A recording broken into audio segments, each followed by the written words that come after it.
뭐야 이게? 영화의 한 장면인데 이게 어디야?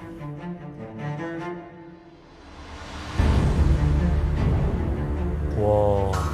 세네강 저기가 파리라고요? 코를 막고 있죠. 있죠? 네.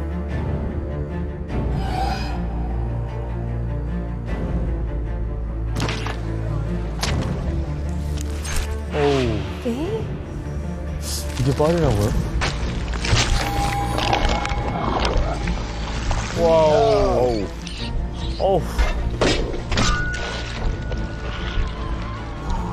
전염병도 많았겠다. 어우. 어떡해.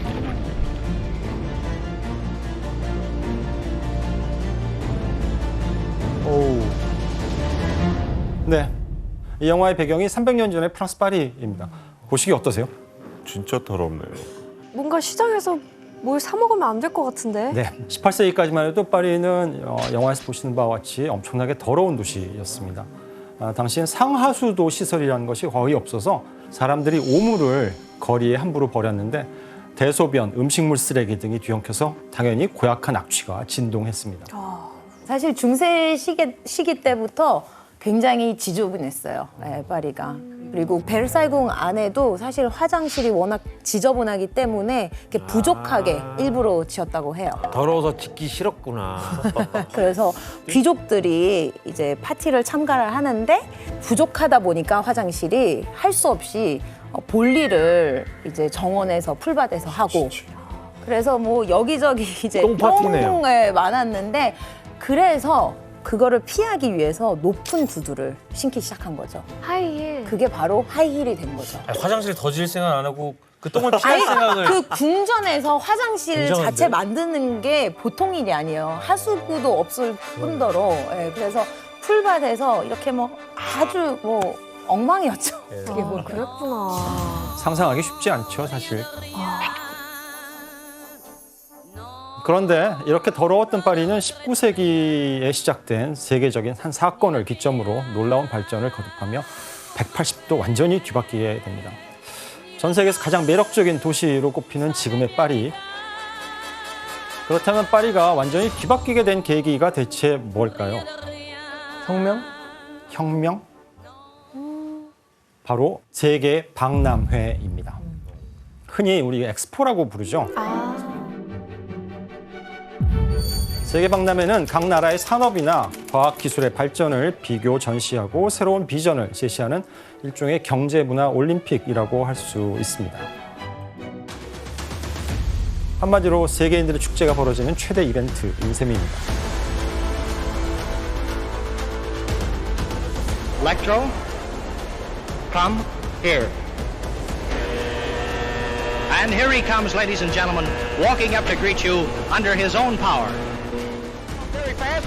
Too late. There's the last drop of water, folks. The contest is over in exactly 7 minutes and 58 seconds. In that time, Mrs. Modern has washed 50 dishes at the television camera. Holy smokes, does it work? Of course.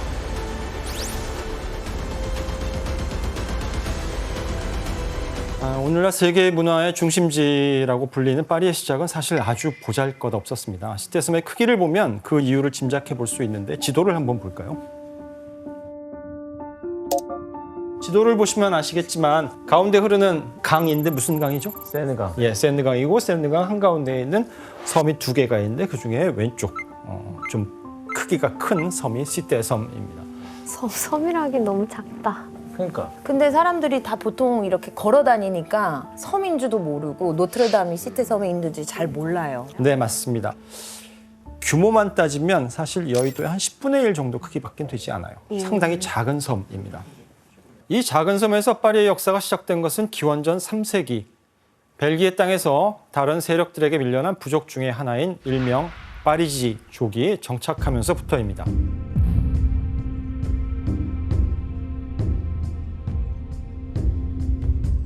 이들은 이제 시떼섬에 거주하면서 건너편 땅을 이제 연결하는 다리를 건설했는데 이때부터 유럽의 다른 지역들과 교역이 시작되고요. 그러면서 시떼섬은 동서남북을 잇는 중요한 교통의 요지로 성장하게 됩니다. 시대섬이 이렇게 교역의 중심지가 되자 당연히 이제 사람들이 거기로 왕래를 했겠죠. 그래서 주민들이 오가는 사람들이 짐을 옮겨주면서 돈을 벌기 시작했다고 해요. 이렇게 재산을 축적한 파리지족은 파리의 중심 계층으로 성장하는데 그래서 파리라는 도시 이름도 이 부족의 이름에서 유래했습니다. 이후 파리는 이제 프랑스 왕국의 수도가 됩니다. 정치, 경제, 종교의 중심지로 자리 잡기 시작했습니다. 중세 시대에 이르게 되면 이제 파리의 대학이 설립되고 노트르담 대성당과 루브르 궁이 건설되면서 학자와 수도자, 상인들이 몰려들게 됩니다. 이제 17세기가 되자 파리는 정치, 문화, 학문 활동의 중심지이자 여기 이제 상업 중심지로서 그 위상이 강화되었습니다. 이후 이제 오랜 세월에 걸쳐서 다양한 분야의 사람들이 이제 파리를 찾았고요. 1790년이 되자 파리 인구가 60만 명을 기록하게 됩니다. 현재 파리 면적이 런던의 한 15분의 1 정도이고 서울시로 비교하면 한 6분의 1 정도. 런던보다 그렇게 작다. 파리시가요? 예, 비교적 작은 도시죠. 근데 이제 파리가 과거에 이거보다 훨씬 규모가 작았던 파리의 규모를 생각해 보면 이 시기 60만이라는 인구는 굉장히 많은 큰 인구 밀집도를 보였던 것으로 생각됩니다. 이로써 파리는 18세기 산업혁명이 한창이던 영국 런던에 이어 유럽에서 두 번째로 인구가 많은 도시로 성장합니다.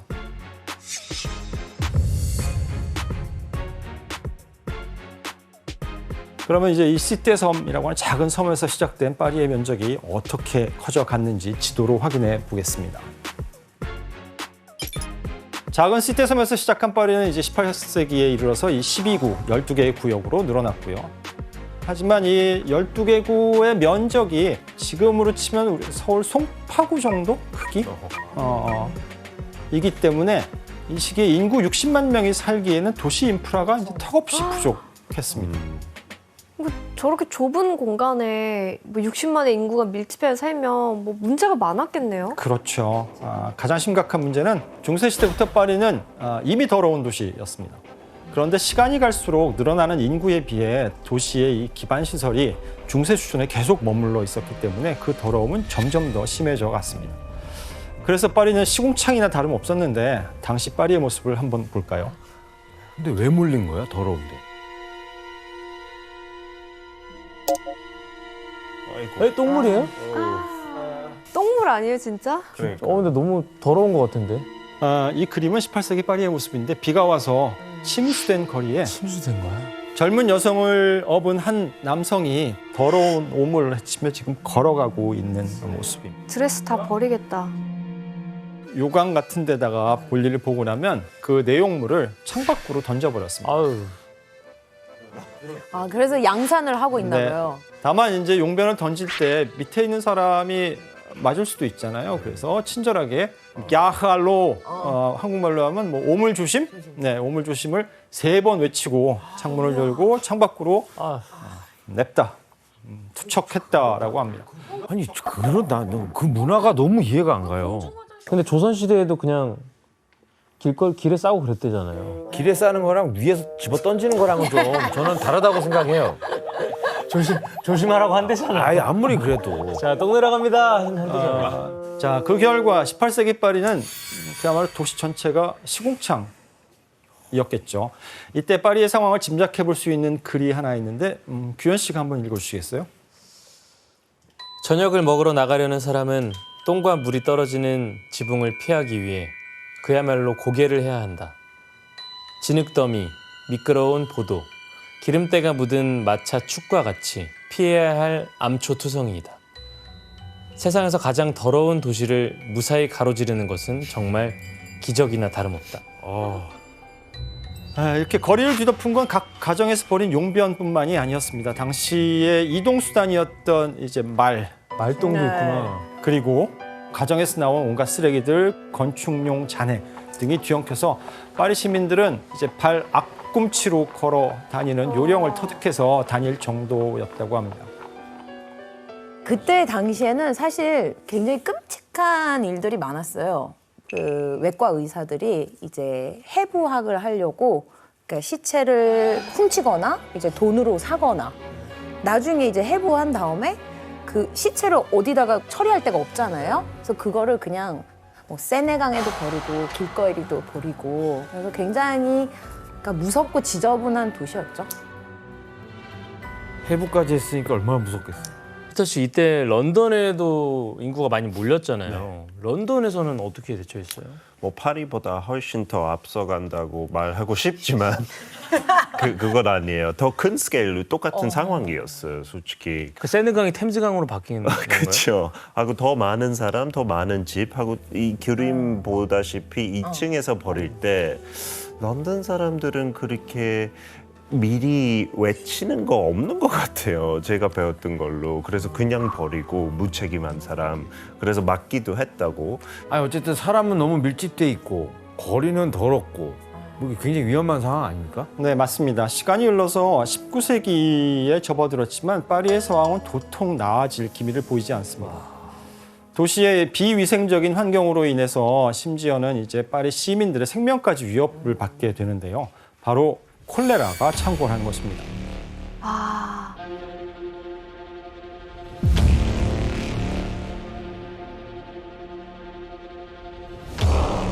콜레라는 주로 오염된 물이나 어패류 등을 통해서 감염되는 전염병입니다. 근데 마구잡이로 버려진 오염물과 폐수가 세느강으로 흘러갔죠. 이 강이 오염되면서 콜레라 유행에 불을 지폈던 것입니다. 콜레라 진짜 심각했는데. 이러니까 혁명이 일어나는 거구나. 이 그림의 제목이 죽음의 교살자라고 하는 풍자화인데요. 그림 속의 장소는 파리의 오페라 하우스인데 이제 가운데 사신이 뼈로 만든 바이올린을 켜고 있어요. 결국 최악의 도시 환경과 센강의 오염으로 콜레라는 파리뿐 아니라 프랑스 전역으로 퍼졌고 이 시기 무려 10만 명 정도가 사망했다고 합니다. 교수님 그래도 콜레라 때문에 좀 위기를 겪었으니까 정신 차리고 좀 바뀌었겠죠? 안타깝게도 그러지는 못했습니다.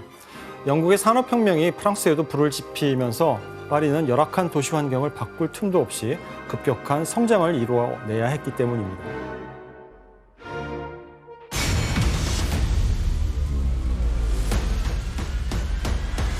14세기 100년 전쟁에서 시작된 이 두 나라 프랑스와 영국의 라이벌 관계는 식민지를 두고 경쟁하던 시절부터 유럽의 패권을 두고 다퉜던 나폴레옹 시절까지 엎치락뒤치락하며 치열한 신경전을 벌여왔습니다.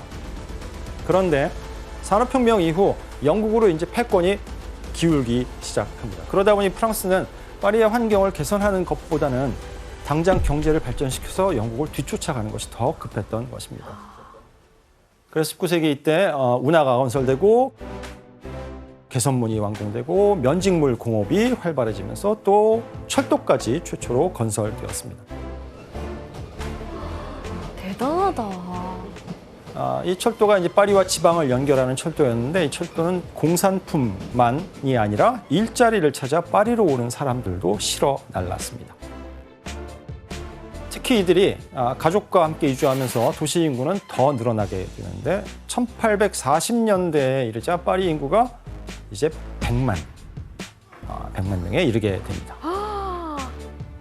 목표대로 이제 프랑스의 경제와 산업은 어느 정도 발달해 갔고 그 중심에는 이제 파리가 있었습니다.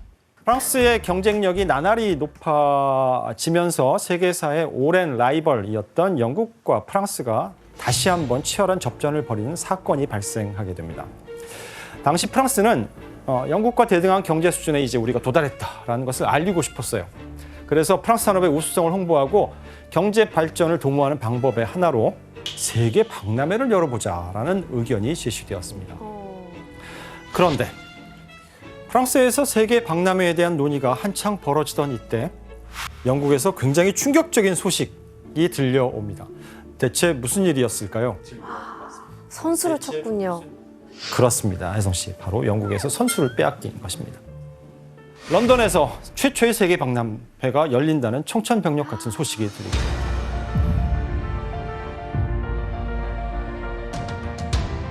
근데 어떻게 그게 갑자기 그렇게 되는 거예요? 여기서 뭐 대외적으로 막 이렇게 떠벌리면서 기획을 한 것도 아닐 텐데. 영국이 세계 박람회를 열게 된 이유는 사실 이 두 나라의 오랜 라이벌 이 관계 때문인데요. 프랑스를 자주 오고 다니는 영국의 한 관리가 프랑스에서 세계 박람회를 개최할지도 모른다라고 하는 소식을 듣게 됩니다. 그리고 본국에 돌아가서 빅토리아 여왕의 남편인 엘버트 공을 찾아가요. 이에 엘버트 공은 영국이 프랑스보다 먼저 열자, 이 국제 박람회를 먼저 열어서 영국의 위상을 알리자. 그러면 세계 무역과 경제를 계속 주도할 수 있을 것이다 라고 생각했던 것입니다. 스파이였네. 그래서 1851년에 영국이 프랑스보다 앞서서 먼저 최초의 세계 박람회를 열게 된 것입니다. 한 발짝 늦었어. 최초. 이게 바로 1851년 런던에서 개최된 만국 박람회인데 드디어 세계 박람회의 시대가 열리게 된 것입니다.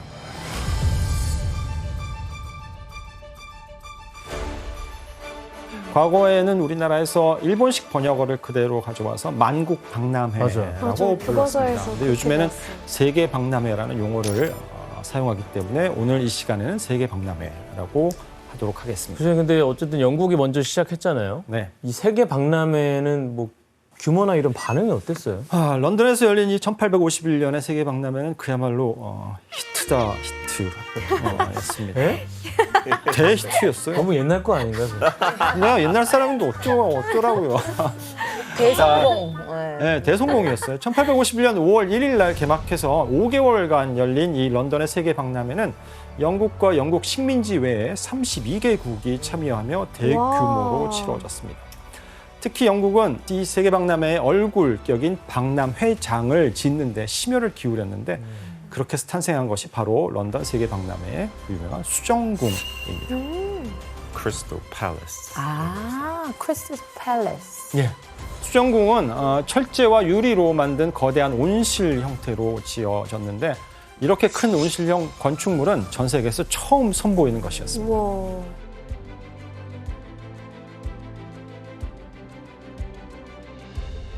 이곳에 이제 13,000여 개의 전시품이 출품되었고요. 그중에 절반 이상이 영국 제품이었습니다. 당시 영국은 기관차 그리고 선박용 엔진 등 세계 최고 수준의 이제 기술력을 자랑하고 있었는데요. 그 결과 영국 세계 박람회는 흥행에도 크게 성공하게 됩니다. 당시 관람객이 대략 한 630만 명? 이때 거둔 박람회 주최 측이 거둔 흑자만 18만 6천 파운드에 달했다고 합니다. 요즘 가치로 환산하면 대략 한 2,400억 원에 해당합니다. 이 런던 세계 박람회 흥행으로 유럽뿐만 아니라 전 세계의 이목을 영국에 집중시키는 대단한 성과를 거두게 됩니다. 근데 피터 씨 이때 런던 최초로 뭐 생긴 게 있다면서요? 네, 영국은 진짜 최초로 생긴 거 많은데 이 박람회 했을 때 그 많은 사람들이 왔잖아요. 그래서 인류 최초 이것이 생겼는데 혹시 추측할 수 있을까요? 뭐 문제 이제 내시는 여기서도 퀴즈가 나오네. 그냥 미니 퀴즈예요. 미니. 정답. 에스컬레이터 같은 거 아니에요?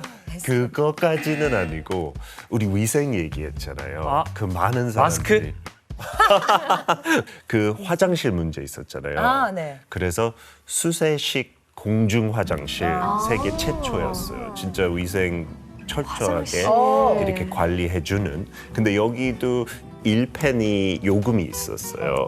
지금 돈으로 한 1,000원 정도. 오, 비싸다. 근데 630만 명 중에 한 7명에 1명 정도 사용했다고 해요. 그래서 그 수입금의 한 6% 차지했대요. 화장실에서 걷어냈던 돈이요. 짭짤하네요. 공중 화장실 사용료가. 안 쌀 수는 없잖아요. 그런데 이때 세계 박람회를 계기로 또 한 번 전 세계의 위상을 떨친 영국을 예의주시하던 인물이 있었습니다. 바로 프랑스의 나폴레옹 3세입니다. 프랑스에서. 멋있다. 나폴레옹 3세라는 인물은 영국과 러시아를 제외한 대부분의 유럽 국가를 정복한 적이 있던 프랑스의 영웅 보나파르트 나폴레옹의 조카. 네. 그는 1851년 쿠데타를 일으켜서 황제에 올랐고요. 나폴레옹 3세는 실권을 장악하면서 파리를 명품 도시로 만들겠다는 포부를 품고 있었습니다. 그래서 파리 개조라는 원대한 사업을 추진함과 동시에 런던의 세계 박람회를 능가할 파리 박람회를 준비하게 됩니다. 파리 세계 박람회를 위해서 그가 가장 먼저 한 일은 런던의 이 수정궁에 버금가는 박람회장을 짓는 일이었습니다.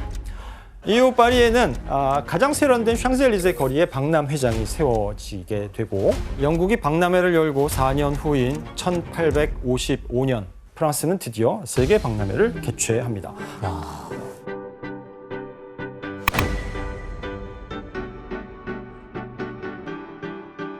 1855년 5월 15일부터 11월 15일까지 이때 총 34개국이 참여했는데 파리 세계 박람회는 런던의 수중궁처럼 유리와 철제를 이용해서 지은 이 돔 형태의 건물에서 개막식을 올리게 됩니다. 이 건물은 수정궁보다 거의 2배나 넓었는데요. 네, 비슷하네. 어떤 비슷한 느낌이 들죠. 그냥 고개 고고 같죠. 그러니까 비슷해요.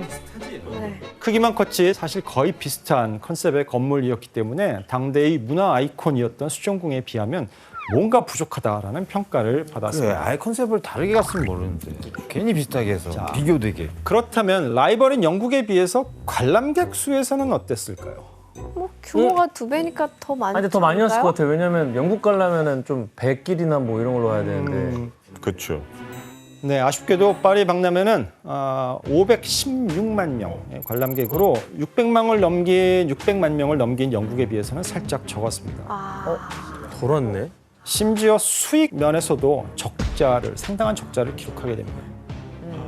공중 화장실 없었나? 사실 프랑스에서 개최된 이 첫 파리 세계 박람회는 표면적으로만 보면 영국의 라이벌전에서는 승리하지 못한 박람회라고 평가를 받습니다.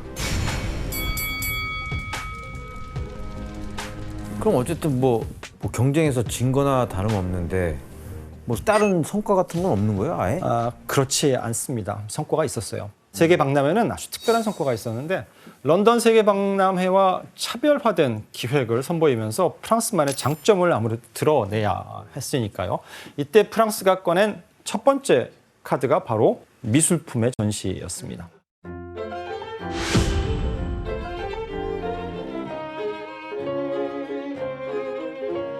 좋네. 네, 다양한 예술품들이 별도의 전시장인 예술의 전당이라는 곳에서 전시되었습니다. 이때 선보인 조각과 회화 작품이 무려 한 5천여 점이었다고 하고요. 그중 절반 이상이 프랑스 작가의 작품입니다. 와. 그래서 전시를 보러 온 관람객들이 작품들을 보고 이제 탄성을 자아냈다고 합니다. 역시 또 예술로 승부하는구나. 그리고 이때 영국의 빅토리아 여왕이 박람회를 방문하게 된 것입니다. 프랑스로.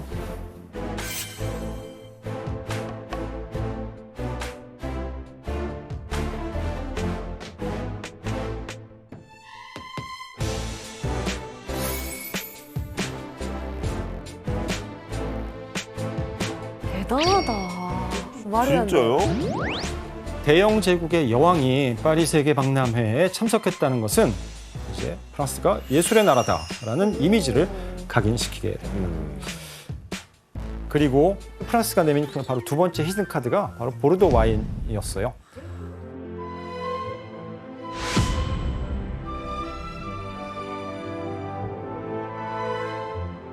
프랑스 남서부에 위치한 보르도 와인 생산 지역은 서울시 면적의 한 2배 정도 크기에 달하는 지역으로 세계 최대의 고급 와인 생산지입니다.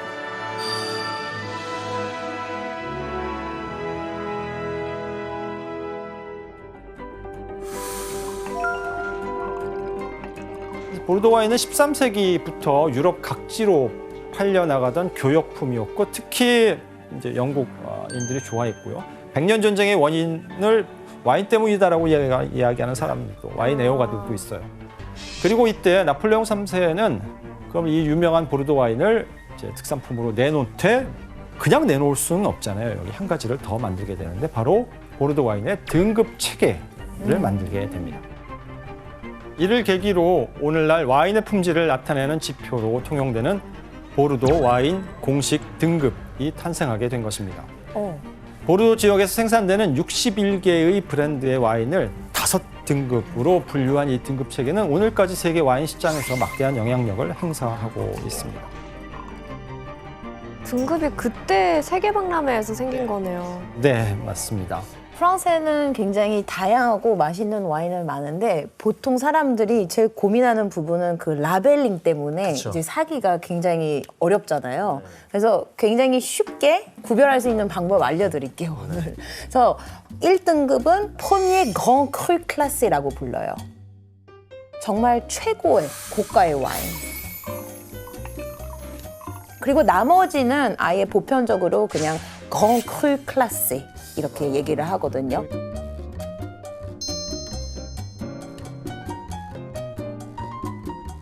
와. 2만 원짜리 와인이 제일 맛있어요. 아니에요. 아니에요. 보다는 솔직히 편의점 와인이 제일 맛있어요. 아니에요. 그건 아니에요. 혹시 드셔보셨어요? 라투르? 저는 저렇게 빈티지가 올드 빈은 못 네. 먹어봤고 네네네. 좀 최근 빈을 먹은 것 같아요. 그것도 대단한 거예요. 네. 누구랑 드셨어요? 네? 네? 돈 많은 형이랑 그쵸? 예, 이거는 네. 교수님 그러면 이 런던 박람회만큼 이슈는 안 됐지만 파리 박람회도 뭐 이 파리를 예술의 도시, 미식의 도시로 알리는 데는 정말 효과적이었겠어요. 네, 맞습니다. 나폴레옹 3세의 의도대로 박람회는 프랑스의 수도 파리를 알리는 데 중요한 역할을 했어요. 그리고 이때 나폴레옹 3세는 세계 박람회 개최와 동시에 진행한 파리 개조 작업에도 박차를 가하고 있었습니다. 그는 파리가 런던을 능가하는 문명 세계의 대수도가 되어야 한다라고 열망했기 때문에 오물지옥에 빠져 있는 파리를 완전히 뒤엎을 특단의 조치를 세우게 됩니다. 그러면서 자신의 목표를 실행할 한 인물을 발탁하게 되는데요. 바로 파리 지사로 임명된 조르주 유젠 오스만 남작입니다. 남작이라고 부르는. 나폴레옹 3세의 명령을 받은 오스만 지사는 낡고 더러운 파리를 완전히 뒤바꾸기 위한 방법을 고민하기 시작합니다. 그리고 곧 파리 개조 프로젝트를 시행하는데 그 첫 번째는 바로 파리의 직선 도로를 만드는 것이었습니다. 이를 위해서 이제 오스만 지사는 파리의 골목을 살펴봤는데 당시 골목이 어떤 모습이었는지 사진으로 보면 훨씬 더 이해가 빠릅니다. 네. 되게 좁다. 1850년대 파리는 아직 프랑스 중세의 모습이 남아 있어서 오래된 건물이 빽빽하게 들어서 있고 그 사이로 좁은 골목들이 구불구불 연결되어 있었습니다. 또 오물과 악취가 배어 있어서 비위생적인 것은 뭐 말이 필요 없는 상황이었고요. 이런 형태의 골목에서는 하층민이 몰리면서 많은 슬럼가가 형성되는데 문제는 이곳에서 툭하면 전염병이 번졌다는 것입니다. 때문에 오스만 지사는 넓고 깨끗한 직선 도로가 필요하다고 판단했습니다. 그러네. 어마어마하네. 그리고 그가 도로를 이렇게 만드는 걸 중요하게 생각한 이유가 또 있습니다. 당시 파리에서는 마차와 기차가 중요한 교통수단이었는데 오스만 지사는 매일 약 12,000대의 마차가 서로 부딪히지 않고 빠르게 기차역을 오고 가려면 도로를 포장하고 넓혀야 한다라고 생각했던 것입니다. 잘 생각했네. 교수님 근데 이렇게 골목마다 건물이 빽빽하게 들어서 있는데 도로를 어떻게 뚫을 어떻게 수 했을까요? 있나요? 오스만 지사는 직선도로를 만들기 위해 길이 지나야 하는 곳에 걸쳐 있는 이 건물들을 철거하기로 합니다.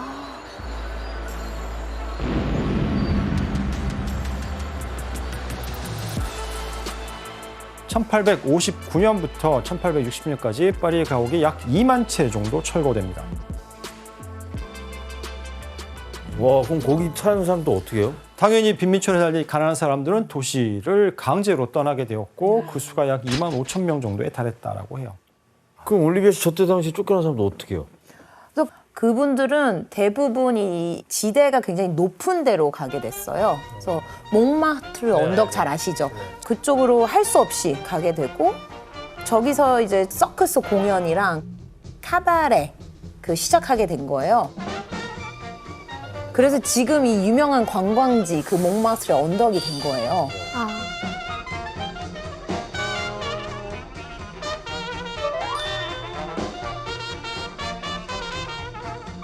그랬구나. 자, 그렇다면 이렇게 오스만 지사가 건물을 싹 밀어버리고 난 후 직선 도로가 만들어졌을 때 파리의 도심이 어떻게 변했는지 한번 보겠습니다.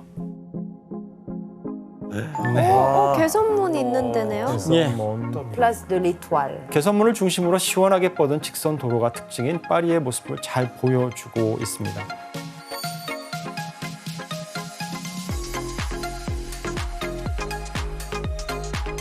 그가 만든 직선 도로는 교통 문제도 해결했고요.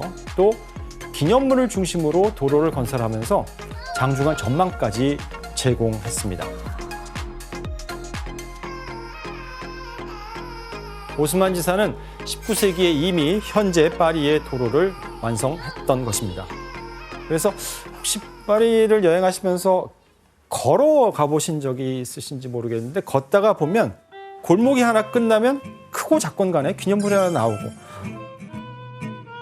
또 어떤 골목으로 들어가서 골목 끝나는 곳에 가면 뭐 작은 광장이 나오고 하는 경험을 아마 해보셨을 텐데 맞아요. 바로 그런 부분들을 다 고민하면서 도시를 설계한 겁니다. 나도 대단한 사람이네.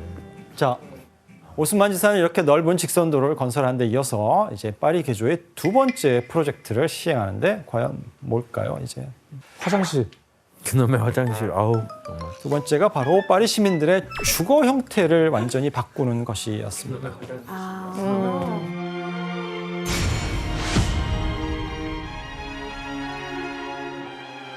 도로가 정비된 1852년부터 17년 사이에 파리에는 무려 4만여 채의 건물이 건축되는데 당시 지어진 건물들을 한번 볼까요? 그때 지어진 거예요? 네. 예쁘다. 오페라. 예. 오페라 가르니에. 자, 현재 파리 구구에 위치한 오페라 거리인데요. 양쪽 건물이 마치 데칼코마니처럼 굉장히 닮았죠. 오스만 지사는 노트르담이나 빵테온 같은 파리의 역사적 기념물이 돋보여야 한다라고 생각했습니다. 이렇게 거리를 만들면 건물의 높이가 도로의 넓이하고 비례해야 된다라고 규칙을 정하고 그다음에 같은 도로에 있는 건물의 높이는 다 같아야 한다. 이러한 규칙적인 도시 경관은 동시에 도시의 안정적인 통일감을 가져온다고 생각했습니다. 물론 오스만식의 이러한 아파트는 단조롭다라는 비판도 많이 받게 되는데 당시 이런 비난 여론에도 불구하고 오스만의 주도하에 지어진 이 아파트는 이제 파리의 새로운 주거 문화로 자리 잡게 됩니다. 그리고 이 프로젝트를 통해서 오늘날의 이제 시내에 있는 파리식 아파트가 탄생하게 된 것입니다.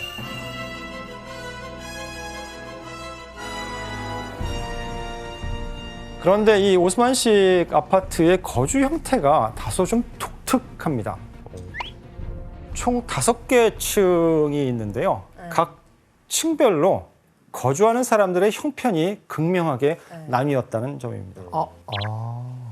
한 건물에 부르주아, 잘 사는 부르주아로부터 중산층 그리고 하인까지 함께 살았는데 과연 돈이 많은 부르주아는 몇 층에 살았을까요? 아이, 고층이죠, 제일. 제일 저층. 고층이죠. 저층에 살면 똥 맞아요. 아니 여기 이제 안 맞죠 이제는. 모르잖아요. 저층이에요. 왜냐면 저층이면 제일 밑에 1층? 2층. 2층. 왜 그럴까요, 규현 씨? 왜냐면 일단 제가 유럽 쪽 가보면 프랑스에 엘리베이터가 없었던 거 같거든요. 걸어 올라가야 돼, 지금 맞아요, 맞습니다. 맞아요. 아, 그래요? 예, 당시 부르주아들이 제일 선호하던 층은 바로 2층이었습니다. 정확히 알았어. 참을 수가 없다, 진짜. 지금도 그래요. 지금. 예, 당시 부르주아 가정에 올라가면 이제 엘리베이터가 없기 때문에 꼭대기층까지 가야 될 이유가 없는 거죠. 그래서 층이 높아질수록 임대료가 저렴했기 때문에 1층은 이제 대개 상점이 들어섰고요. 2층에 이제 부유층이 거주하고 3층은 중산층, 4층은 빈민. 난방이 안 되는 제일 꼭대기층에는 2층에 거주하는 부유층의 하인들이 살았다고 합니다. 엘리베이터가 없어요? 지금도 없어요, 엘리베이터가? 이제는 계단을 일부를 잘라놓고 그냥 1인, 2인만 들어갈 수 있는 엘리베이터를 조금 요즘 나무 만들고 엘리베이터, 있는데 계단 한가운데 정말 좁은 2사람 들어가면 간신히 들어갈 수 있는 작은 나무로 만든 엘리베이터가 지금도 운행되고 있습니다. 신기하다. 얼마나 신기해요. 교수님 근데 그 파리의 네. 제일 큰 골칫덩어리가 오물 문제였잖아요. 이건 어떻게 됐나요? 예. 오스만 지사는 파리를 개조할 때 오물을 처리하는 문제가 관건이라는 것을 알고 있었습니다. 그래서 파리의 위생 상태를 획기적으로 바꿀 이제 세 번째 프로젝트를 실시하는데 그것이 바로 상하수도 시설을 정비하는 것입니다.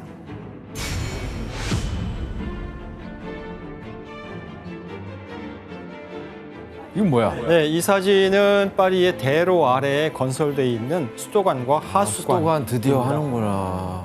네, 오스만 지사는 수로와 운하를 건설한 다음 오물은 하수도로 처리하고 상수도로는 하루 10,000리터의 물을 파리 시민들에게 공급했습니다. 이때부터 이제 파리는 악명 높은 오물과 악취에서 벗어났고 시민들의 생활 환경도 과거에 비해서 놀라운 속도로 개선되어 갔습니다. 좀 전염병도 많이 안 퍼지겠네요. 그렇죠. 이렇게 파리는 이제 파격적인 도시 개조를 통해서 그 형태를 우리가 익히 알고 있는 그 형태를 찾아가기 시작합니다. 오스만 제국 아니에요, 이 정도? 그러네. 그러던 1860년에 이 프로젝트에 정점을 찍는 사건이 발생하는데 대체 어떤 상황인지 지도를 통해서 한번 확인해 볼까요? 자, 파리가 12개의 구로 모습을 갖춰 갔는데 그런데 1860년 12개였던 파리의 구는 이제 20개로 늘어나게 됩니다. 어우, 큼직큼직하게 됐네요. 그렇죠. 이때 파리의 면적이 2배나 넓어집니다. 이로써 이제 여러 성과를 거둔 오스만 지사의 파리 개조 프로젝트는 1870년에 마무리가 됩니다. 그리고 그 결과 파리는 이제 오물이 넘쳐 악취가 진동하던 더러운 도시에서 깨끗하고 탁 트인 오늘날의 파리로 탄생할 수 있었습니다.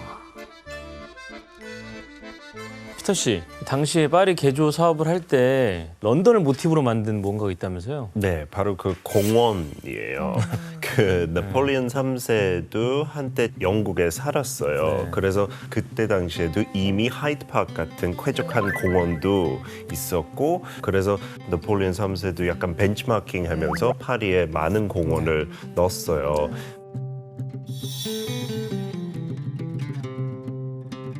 그래서 지금의 파리 런던한테 조금 감사해야 되지 않을까? 그냥 생각이 들어요. 조금. 네. 하지만 파리가 이렇게 근대 도시의 면모를 갖추게 된 이때 예상치 못한 큰 위기가 닥치게 됩니다. 1870년 프랑스와 독일의 전신인 프로이센 사이에서 일명 보불 전쟁이 발발하게 된 것입니다.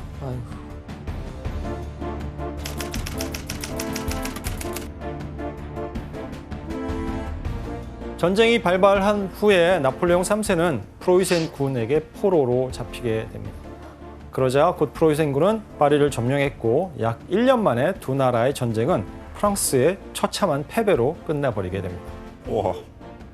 그리고 이후에 파리의 상황은 더욱 복잡한 국면에 들어서게 됩니다. 당시 프랑스는 전쟁에서 패한 나폴레옹 3세가 바로 폐위되고 제3공화국이 들어서게 되는데 이때 들어선 정부의 무능함에 파리 시민들이 분노하기 시작했습니다. 결국 파리 시민들은 파리 꼬뮌이라고 하는 자치정부를 세우게 됩니다.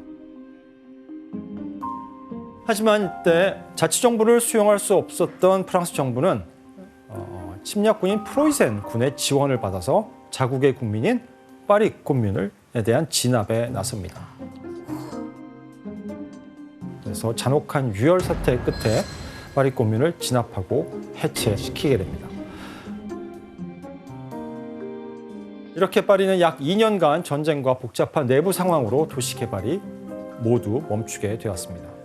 교수님, 그러면은 파리는 이 좀 어마어마한 위기를 어떻게 극복을 하나요? 네, 당시 프랑스 정부는 정치적 혼란과 패전으로 상처받은 국가의 위신은 물론 파리를 회복시키는 게 시급했습니다. 그럼 이때 프랑스가 이 두 가지 문제를 해결하기 위해 내놓은 방법은 무엇일까요? 세계 박람회? 윤씨 정답입니다. 네.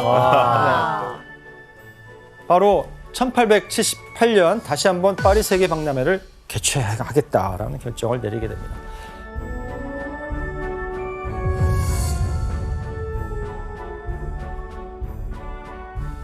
프랑스는 박람회 성공을 위해서 다양한 아이디어를 구상하는데 Panorama de Paris vu de la nacelle du grand ballon captif à vapeur de la cour des Tuileries. 와, 이거만큼 진짜 한눈에 볼 수 있는 방법은 없. 맞아. 만약 여러분이라면 이 포스터 보고 어떻게 하셨을 것 같아요? 타러 갈 거예요. 그러니까 가고 가겠는데? 싶죠. 그렇죠. 당시 열기구를 타고 파리를 관광할 수 있다는 소식은 많은 관람객들의 호기심을 부추겼습니다.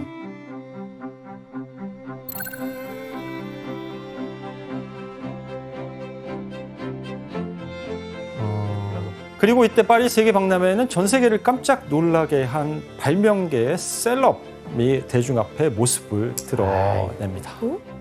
바로 미국의 천재 발명가라고 불리던 인물 에디슨? 토머스 에디슨입니다.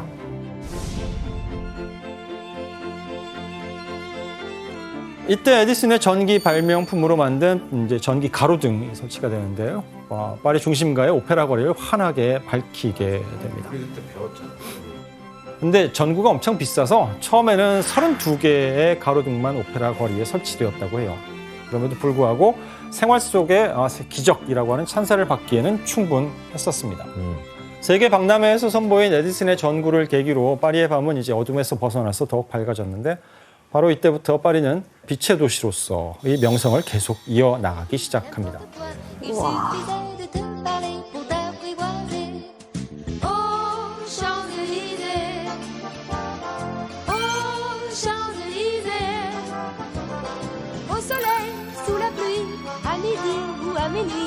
이렇게 결정적인 순간마다 프랑스가 내세운 것은 뭐다?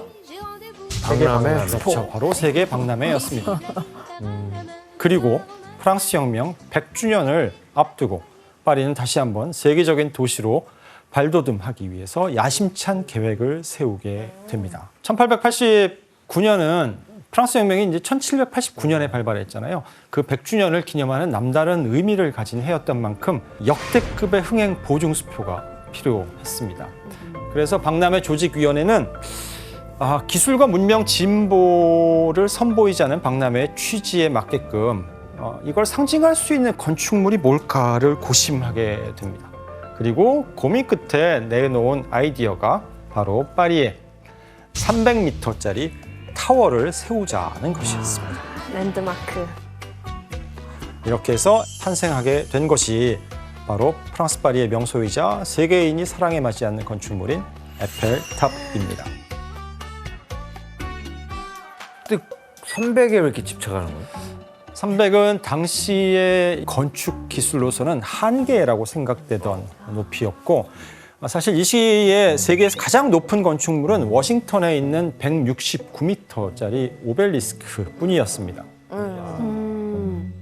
박람회 조직위원회는 곧 300m 타워를 위한 공모전 컴피티션이죠. 공모전을 개최합니다. 그리고 이 소식에 촉각을 곤두세운 한 인물이 있었습니다. 대체 누구인지 사진을 한번 볼까요? 네, 바로 이름이 에펠이네. 강철의 연금술사라는 별명을 가진 천재적인 건축가 귀스타프 에펠입니다. 그는 사실 이미 업계에서 인정받는 건축가로 알려져 있었습니다. 그리고 이 시기 에펠의 명성은 이 작업에 뛰어들면서 업계를 넘어 대중에게까지 널리 알려지게 되는데 과연 무엇이었는지 사진으로 보겠습니다. 자유의 여신상? 세계적으로 유명한 뉴욕의 상징인 자유의 여신상입니다. 미국 독립 100주년을 기념해서 프랑스가 선물한 이 자유의 여신상은 귀스타프 에펠이 내부 철골 구조 작업을 맡았던 작품이에요. 에펠의 작품이구나. 파리에서 만들어서 보내준 거예요? 네, 만들어서 배에 실어서 보내고 현장에서 조립을 했다라고 해요.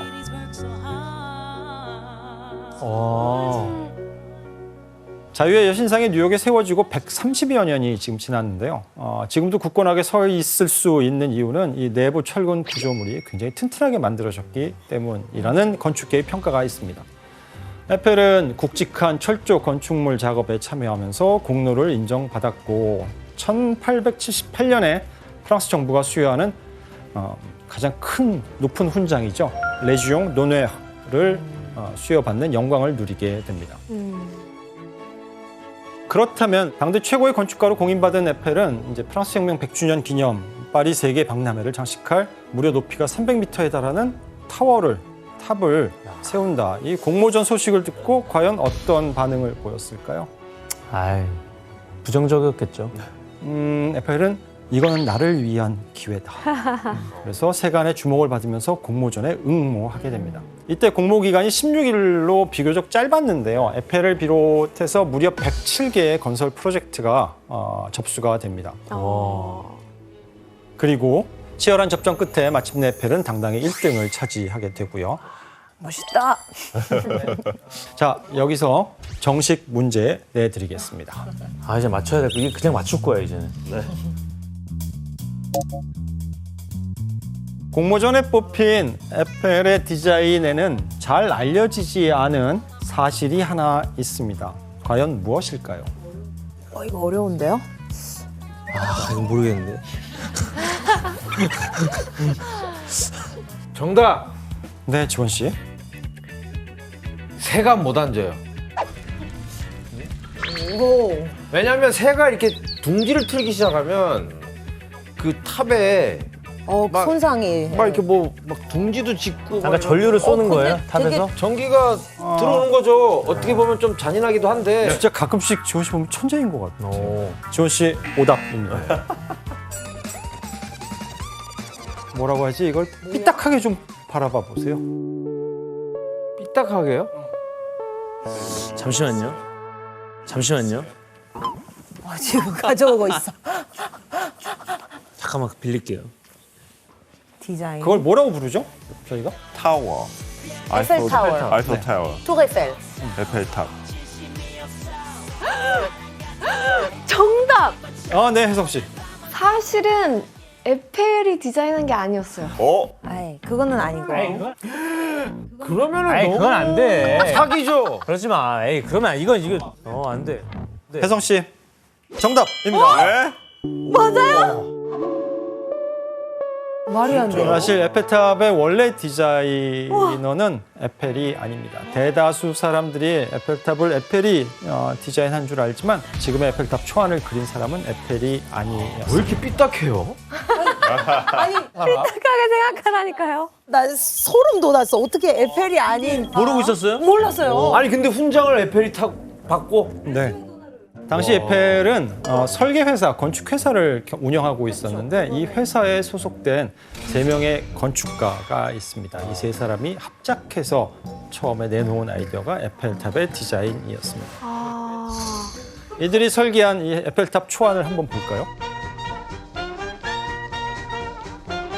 처음에 완전히 크로키 상태의 그림입니다. 제일 아래가 노트르담 성당이고 노트르담 성당 위에 자유의 전상이 있고 그 위에 등대가 있고 그 위에 개선문 있고 뭐뭐를 세우면 이 정도 높이가 된다. 높이를 비교한 거예요. 그 정도 높다. 자, 이렇게 1889년 파리 세계 박람회에 세워질 300m 높이의 타워는 에펠탑으로 최종 결정되었습니다. 아 근데 그러면은 설마 에펠이 그 디자인을 가로챈 겁니까? 사실 에펠은 나름대로 양심적인 사람이었습니다. 에펠은 이 직원들의 디자인을 특허로 매입하는 절차를 밟은 다음에 합법적으로 어쨌든 디자인을 소유하게 됩니다. 심지어 에펠탑이 흥행에 성공한 이후에 1인당 약 5만 프랑의 인센티브를 지급하는데 이 5만 프랑이라고 하는 금액은 에펠탑 노동자의 18년치 연봉에 해당하는 금액이었다고 합니다. 잘 챙겨줬네. 어마어마하네. 파리 세계 박람회에서 이제 300m 타워를 선보였던 에펠의 미션은 2년이라는 짧은 시간 안에 이 건축물을 완성하는 것이었습니다. 그런데 이때 서둘러 작업에 착수한 에펠에게 큰 위기가 닥치게 됩니다. 대체 무슨 일이 있었을까요? 돈이 너무 많이 들어요. 그렇죠. 바로 자금이 부족했던 것입니다.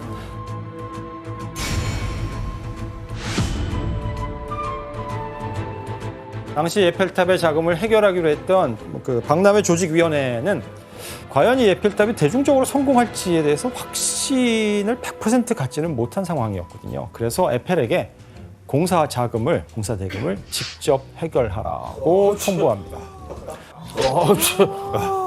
뭐야? 어떻게 해결해? 그래서 에펠이 고심 끝에 한 가지 묘안을 생각해내는데 바로 에펠탑 주식회사를 설립하게 됩니다. 당시 에펠은 20년간의 에펠탑 사용권을 넘겨받았습니다. 거기에 법인의 투자자로 파리의 은행 3군데가 이제 들어오게 되고 은행에서 이제 돈을 제공하는데 뭘 담보로 할 거냐? 내가 갖고 있는 20년짜리 사용권을 담보로 내놓겠다라고 된 겁니다. 20년간의 수익을 은행에게 주겠다. 애플한테 가니까 그 그거를 대출을 갚는 거죠. 갚겠다. 네. 그렇죠. 그런데 에펠이 이렇게 건설 자금 문제를 해결하고 해결하고 얼마 지나지 않아서 전혀 예상하지 못한 위기가 또 찾아오게 됩니다.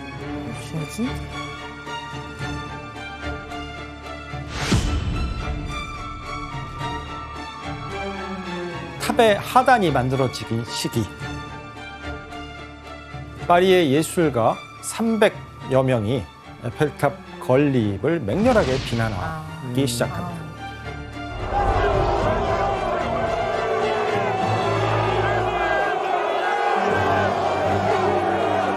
그런데 문제는 이 비난에 나선 사람들이 당대 이름만 대면 알만한 영향력 있는 예술가들이었다는 점입니다.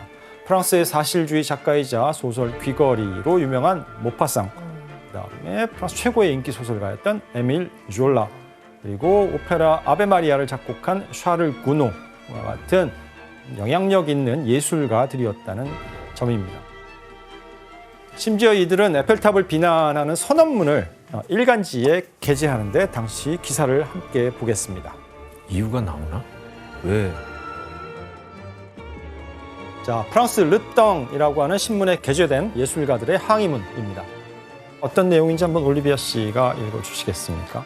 Nous venons, écrivains, peintres, sculpteurs, architectes, jusqu'ici intacts de Paris, protester de toutes nos forces, de toute notre indignation, au nom du goût français méconnu, au nom de l'art et de l'histoire français menacés, contre l'érection en plein cœur de notre capitale de l'inutile et monstrueuse Tour Eiffel. 그러면 여론몰이를 시작한 거네. 이게 예술가들이 비난하기. 네, 그렇죠. 네. 아무래도 이게 건축물이 이제 쎄다 보니까 보기에도 좀 안 예쁘고. 다 동조한 거예요? 네, 시민들도? 시민들도 거의 대부분 다 반대하기는 했어요. 네, 공사 초반의 모습입니다. 일단 지방 공사가 끝나고 나서 내 귀퉁이에서 이제 1층이 올라가는 모습인데 당시 이런 파리 분위기가 워낙 살벌해서 에펠도 상당한 부담감을 느꼈다고 합니다. 맞아요. 그리고 원래는 세계 박람회가 끝나면 모든 건축물들을 다 철거를 하거든요. 근데 유난히 에펠탑은 그냥 그대로 놔뒀어요. 그 이유는 그 20년 그 소유권 때문에 그거를 철거를 못한 거예요. 아, 원래 철거를 해야 되는구나. 그렇죠. 근데 그 얘기를 서민들이 듣고 더 불만이 많아진 거죠. 어떻게 이런 계약을 할 수가 있었나. 교수님, 그럼 에펠은 이런 사람들의 비난과 뭐 논란 이런 걸 어떻게 해결했어요? 네, 에펠은 논란의 정면으로 이제 맞섭니다. 탑의 설계와 제조에 문제가 없음을 대중이 최대한 이해하기 쉽게 풀어서 설명하면서 지역 주민들이 걱정하는 피해에 대해서 책임을 지겠다라고 공개적으로 밝히게 됩니다. 결국 그의 이러한 믿음직스러운 모습에 대중은 점차 그 에펠을 신뢰하기 시작했고 탑을 둘러싼 논란도 조금씩 사그라져 갔습니다. 에펠은 세계 박람회가 개최되기까지 5,300장의 도안과 철근 7,300톤, 페인트 60톤을 사용했고 대략 한 250여 명의 노동자를 투입해서 탑 건설에 총력을 기울입니다. 와. 당시의 관찰자들의 기록에 따르면 굉장히 빨리 공사가 진행됐다고 해요. 마치 그래서 레고 블록을 쌓듯이 철골을 쌓아갔다라고 합니다. 그리고 마침내 2년 2개월 5일이라는 시간 끝에 에펠탑이 완성되었습니다. 진짜 빨리 지었다.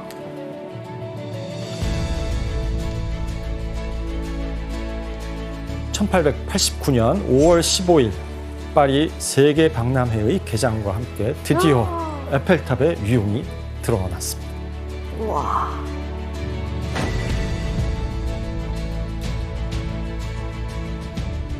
파리 세계박람회는 에펠탑을 포스터에 내걸고 대대적으로 홍보합니다. 그 당시에 세계에서 가장 높았던 건축물이잖아요. 뭘 깎아주는 거예요, 진짜로? 네. 리덕션. 1889년 5월 1일부터 15일까지만 25%. 이건 뭐라 그러죠? 얼리버드한테 좀 싸게 준다라는 그런 의미. 얼리버드. 그리고 드디어 세계 각지에서 모인 관람객들이 에펠탑을 보게 됩니다. 파리 세계 박람회장 중심에 세워진, 그러니까 에펠탑이 있고 그 주변에 있는 건물들이 이제 박람회장 건물입니다. 근데 진짜 저것만 보인다. 그러니까 다른 거. 다른 건축물은 에펠탑은 공개와 동시에 첫 주에만 한 3만여 명의 관람객이 몰렸다고 해요. 그리고 2층 전망대까지 올라가는데 총 674개의 계단을 걸어서 올라가야 했습니다. 등산인데 거의.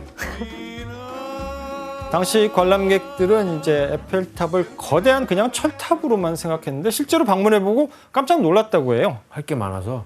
맞아요. 보기와 달리 내부에 상당한 실내 공간이 있었기 때문입니다. 개장 당시에는 여기에 무슨 러시안 레스토랑, 그다음에 영미식 술집을 비롯해서 250석 규모의 카바레 극장까지 들어섰다고 합니다. 지금은 저게 이제 다 없어졌어요? 지금은 올라가면 이제 식당이랑 커피숍에 있고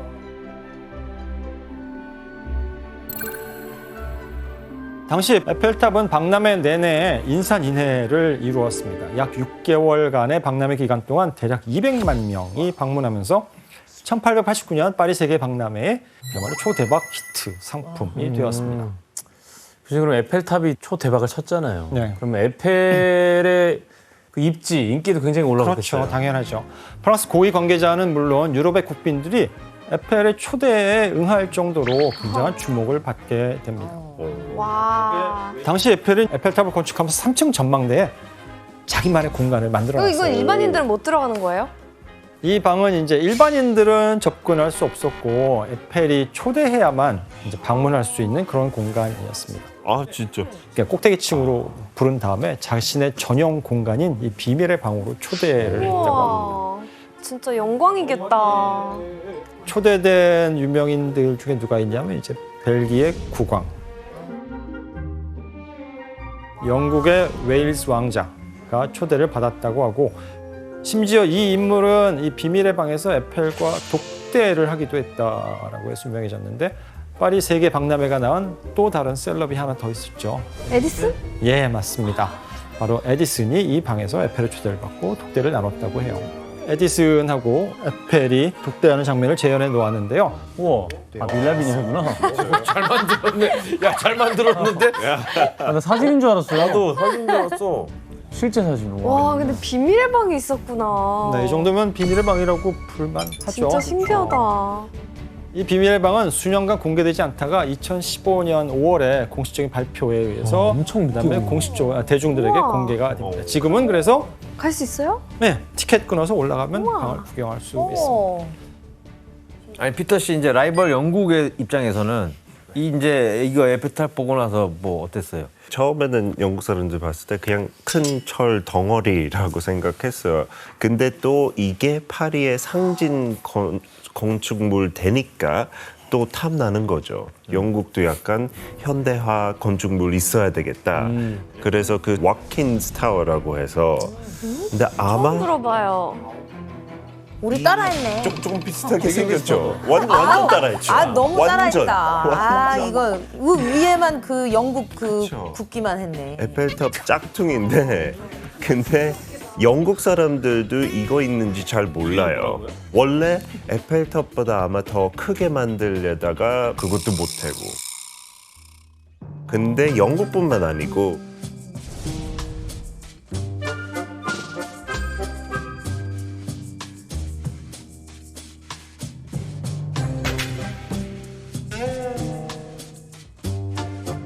그리고 미국도 세계 박람회 했을 때 이 이후에 조금 에펠탑 의식하면서 그 세계 최초 대관람차 만들었어요.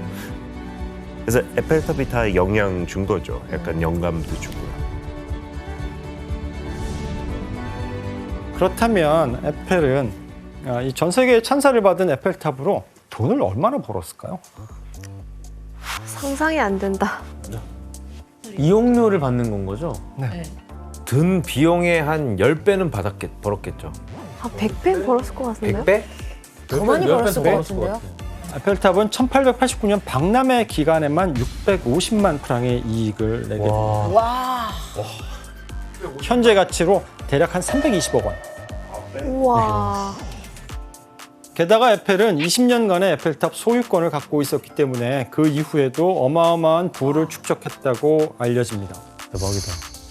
실제로 몇 년 전에 이탈리아의 한 상공회의소에서 세계 각지에 있는 관광지들을 평가한 적이 있어요. 가치가 얼마나 되느냐 평가한 적이 있는데 그때 로마의 제일 유명한 콜로세움의 가치를 910억 유로로 평가했습니다.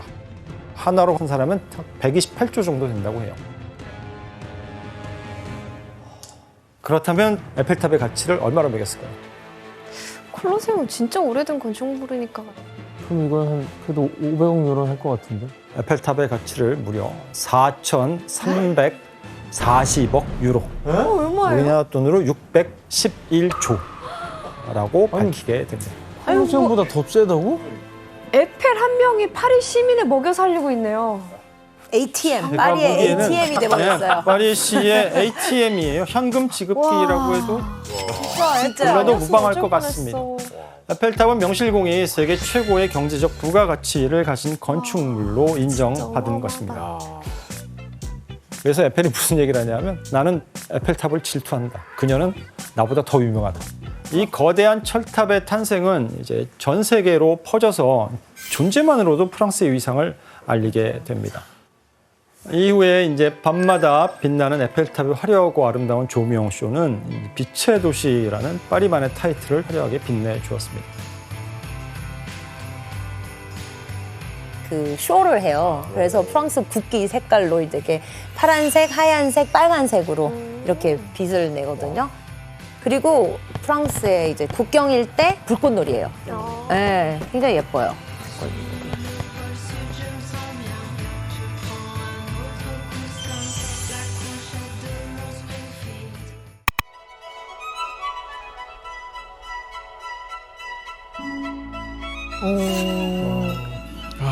바로 휴가 내서 가보고 싶네요. 가우디는 먼저 문제가 됐던 경사진 바위산에 길을 내기로 하죠. 그런데 나무나 바위 때문에 곧은 길을 내기가 쉽지 않았습니다. 그래서 고민 끝에 가우디는 자연을 살리는 길을 내는데 바로 나무를 피할 수 있는 곡선의 길을 낸 겁니다. 아, 완만하게 만들려고 꼬불꼬불하게 했구나.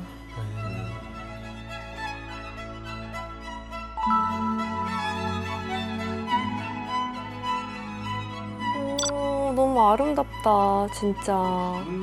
이뿐 아니라 또 길이 끊어지는 구간에는 산 허리를 따라서 축대를 세우고 다리를 올렸습니다. 이런 방식으로 사람이 다니는 산책로와 마차와 자동차가 다니는 도로까지 따로 구별해서 만들었습니다. 이미 저 당시에. 그런데 여기서 경사가 심한 산에 마차가 다닐 만큼 튼튼한 다리를 만드는 게 결코 쉬운 일이 아니었습니다. 그래서 이 문제를 해결하기 위해서 가우디는 친환경적인 요소를 도입해서 해결을 하게 됩니다. 굉장히 기발한데요. 한번 사진을 다시 보시겠습니다. 어떻게? 기둥 모습이 어떻습니까? 그냥 자연과 한 몸 같아요. 그러니까 나무 어떻게 보면 나무 같기도 하고. 맞아요. 예, 인위적으로 안 한 것 같고. 다 맞는 답이에요. 그래서 마치 이 기둥이 땅에서부터 솟아난 것 같이 만든 거죠. 그래서 여기에는 시멘트나 다른 인공물을 전혀 쓰지 않고 공사 중에서 나온 엄청난 양과 흙을 재사용한 겁니다. 더 기발한 거는 겉은 돌로 짜고 속에다 흙을 채웠습니다. 그래서 그 위에다 나무를 심었어요.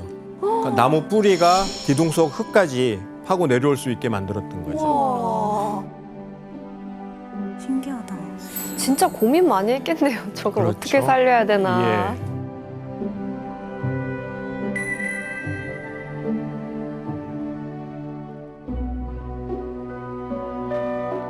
아, 이런 걸 좀 알고 갔어야 되는데. 그냥 뭐, 아 멋지다. 멋있다 하고 말아서. 그리고 여기에 비법이 또 하나 있습니다. 이 다리를 튼튼하게 만드는 비법이 있었는데 바로 무엇이었을까요? 아니요. 많이 지셨어요. 그거보다는 조금 기울어진 거 맞습니다. 바로 곡선인 거죠. 그래서 기울어졌을 뿐만 아니라 천장을 보시면은 이렇게 그래서 이 곡선을 다리에 활용해서 튼튼하고 안정적인 구조를 만든 겁니다. 그래서 이제 여기 유명한 가우디의 곡선이라는 말이 나오는 거죠. 가우디는 신이 만든 자연 속에는 오직 곡선만이 존재하고 바로 곡선이 건축의 구조를 가장 안정적으로 만든다는 것을 깨달았기 때문입니다. 그래서 가우디는 곡선을 신의 선이라고 부르곤 했습니다.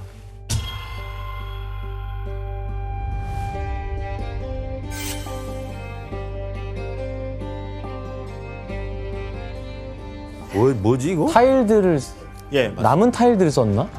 이제 저 광장을 곡선 벤치가 쭉 두르면서 가잖아요. 네. 그래가지고 그 벤치 하나하나에 바로 깨진 타일 조각들을 사용했습니다. 그래서 이 벤치는 깨진 타일 조각을 주워와서 만들었는데 이것을 트랭카디스 기법이라고 그래요. 깨진 게 더 느낌 있지 않아요? 이것도 다 곡선으로 이렇게 한 거네? 예.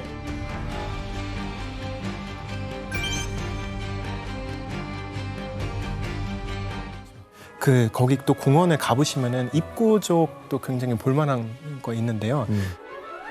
그 도마뱀 분수대가 있어요. 입에 물이 나오잖아요. 근데 그게 뭐냐면은 광장이 기둥 위에 이제 떠 있는데 물이 부족한 그 돌바위 지역이에요.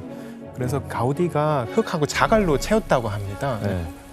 거기서 물이 스며서 들어가고 기둥 속에 또 이제 배관을 만들어서 물이 내려가요. 근데 밑에 물 저장고가 있어요. 그 저장고가 물탱크 같은 거예요. 재우면서 거기 물이 넘쳐가지고 분수대 입으로 이렇게 나오게. 도마뱀 이렇게 입으로 나오는 만들었어요. 거예요. 네. 우와. 비가 안 오면은 저 도마뱀 입은 바짝 마르겠네. 그렇겠지요. 예. 근데 반응은 어땠어요? 이 완공 후에 다? 좀 뭐 집이 잘 팔렸나요? 일단 이제 폭망했는데요. 폭망했습니다. 근데 가우디가 아무리 신경을 써서 했더라도 경사가 너무 심하다 보니까 그래서 당시에 마차를 타고 다니던 부유층 고객들은 불편하게 여겼던 겁니다. 그래서 결국 아무도 관심을 갖지 않아서 공사를 중단할 수밖에 없었습니다. 어머, 안타깝다. 그래서 60채 계획 중에 단 2채만 분양이 됐습니다. 타운하우스가. 그래서 한 채는 구엘의 변호사가 구입을 하고 또 한 채 나머지 한 채는 누구에게 분양이 됐을까요? 가우디. 맞습니다. 가우디는 구엘에게서 건물을 샀고 이곳에서 고령의 아버지 그리고 누나가 남긴 조카와 함께 살아가게 됩니다. 고령의 아버지가 살기 좀 불편하실 것 같은데. 힘든데. 그런데 이제 이 사업이 실패하면서 투자했던 구엘 자신은 어떻게 되었을까요? 엉망. 그렇죠. 그래서 대체적으로 이때부터 구엘의 사업도 전체적으로 이제 기울기 시작하고 근데 구엘은 이후에도 가우디에 대한 신뢰를 끝까지 지키면서 좋은 친구로 남게 됩니다. 그런데 경쟁과 실력이 절정에 달한 50대 초반이 되던 해 건축 인생의 자존심을 건 중요한 한판승이 벌어지게 됩니다. 가장 주목받던 건축가인 가우디와 카다팔츠의 보이지 않는 대결이 한판 벌어지게 되는 겁니다. 교수님 그러면 이 라이벌 구도에서도 이기고 또 건축주 요구까지 들어주려면 만만치 않겠는데요, 가우디가? 오히려 가우디는 이 건물 건축에 자신이 있었습니다. 문제는 돈이겠지 뭐. 진짜. 어떤 작품이 탄생했을지 한번 보실까요? 제일 유명한 그 집 같은데.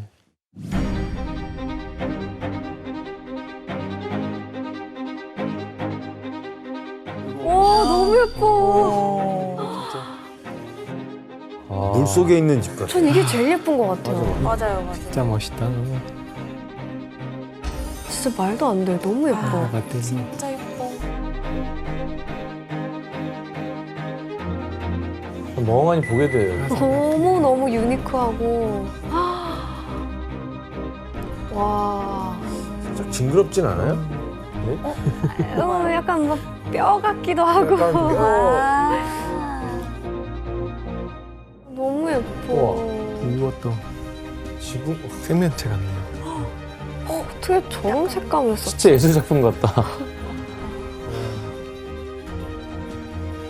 저기도 깨진 타일인가 보다. 와. 진짜 예뻐. 색깔이 너무 예쁘다. 진짜 역대급이에요. 와. 이 너무 건물이 이제 예뻐요. 그 유명한 카사바트요. 그래서 바트요가 건축주의 이름이고요. 그래서 이 외관을 보면은 어떠세요? 떠오르는 게 너무 있어요? 깊어. 떠오르는 거? 바닷속 집 같아요. 인어공주가 살 것 같은. 옥상 부분이 뭐 같은? 그 옥상이요? 용의 예. 비늘, 생선 비늘 같은. 네. 예, 맞습니다. 그래서 많은 사람들이 건물을 보고 특히 이제 옥상을 보고 거대한 용이라고 생각을 했다 그래요. 그래서 가우디 건물에는 용의 집이라는 별명이 있다는 겁니다. 가우디가 이 건물을 용의 집처럼 꾸민 이유에 대해서 여러 가지 추측이 있는데 그중 가장 유명한 설은 카탈루니아 전설에서 널리 용과 관련해서 전해오는 전설을 가우디가 여기다 반영했다는 겁니다.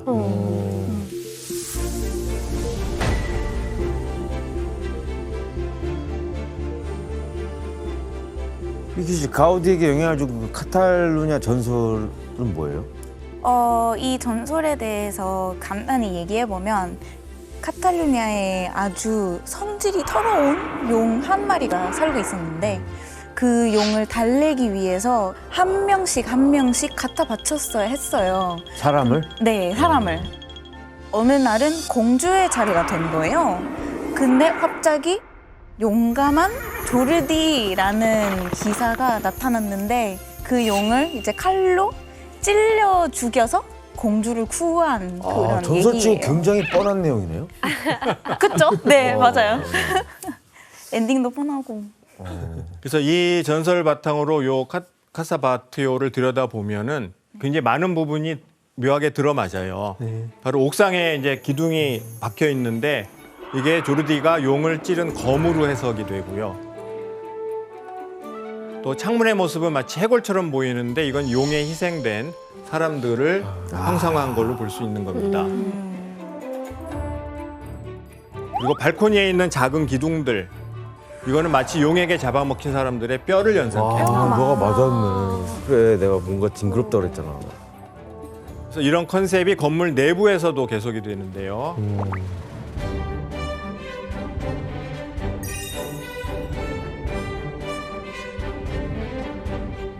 계단 난간 사진입니다. 근데 보면 뭐가 떠오르세요? 진짜 그냥 해저 도시 같아. 난간만 보시면 바로 용의 척추뼈 같죠? 그러니까 척추. 지붕에 사용한 용 모티브가 실내에서도 계속되고 척추뼈. 척추뼈면은 저게 마치 용의 몸속에 들어온 것 같은 착각을 주는 겁니다. 그리고 저 난간이 끝나는 꼭대기에 여의주. 여의주보다는 용의 심장을 떠올리게 하는 붉은 구슬이 장식되어 아예 있습니다. 컨셉을 잡고 지었네요. 그러네요. 테마가 있네. 예, 가우디가 이걸 풍부하게 활용하면서 건물의 스토리 그리고 상상력 이런 것들을 불러일으켰던 겁니다. 교수님 이 정도면은 이거 무조건 가우디의 압승일 것 같은데요? 그 아까 보여드렸던 카다팔츠가 지은 주택과 가우디의 이 건물이 두 채가 이제 나란히 붙었잖아요. 왼쪽이 카사발트? 예, 카다팔츠의 주택이고 네. 요 오른쪽이 가우디 건물이죠. 완전히 대비되죠. 둘 다 화려하긴 하다. 이뻐요. 근데 어쨌든 이 건물을 통해서 가우디는 다시 한번 바르셀로나를 대표하는 건축가로 이름을 날리게 됩니다. 너무 예쁘다. 그리고 2005년에 유네스코가 카사바트요를 세계문화유산으로 선정하게 됩니다.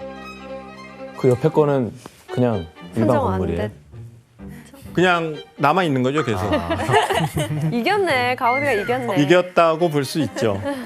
그래서 카사바트요는 그라시아 거리의 또 다른 건축 의뢰로 이어지게 됩니다. 그래서 바로 부동산 개발업자인 밀라 부부가 그 다음 작품을 의뢰하게 됩니다. 그래서 밀라 부부가 이 카사바트요를 보고 너무 반해가지고 이 건물처럼 화려하고 빛나는 건물을 기대하면서 가우디를 찾아오게 됩니다. 그럼 과연 이번에도 가우디가 그 기대를 충족시켰을지 영상으로 확인해 보겠습니다.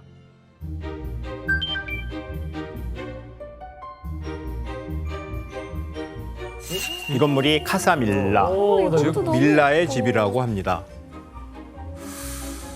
근데 이전의 건물이 화려한 색이었는데 이 건물은 회색이잖아요. 깔끔하다. 완전히 다르죠. 근데 여기도 이 곡선이 되게 예쁘네요. 그렇죠. 곡선은 계속 유지를 했죠. 근데 어떻게 보면 전매 특허가 화려함인데 예. 바티오처럼 화려한 거 지어달라고 했는데 그 화려함 다 뺐는데요? 왜냐하면은 가우디가 카사밀라의 건축 포인트로 삼은 건 바로 돌이었습니다.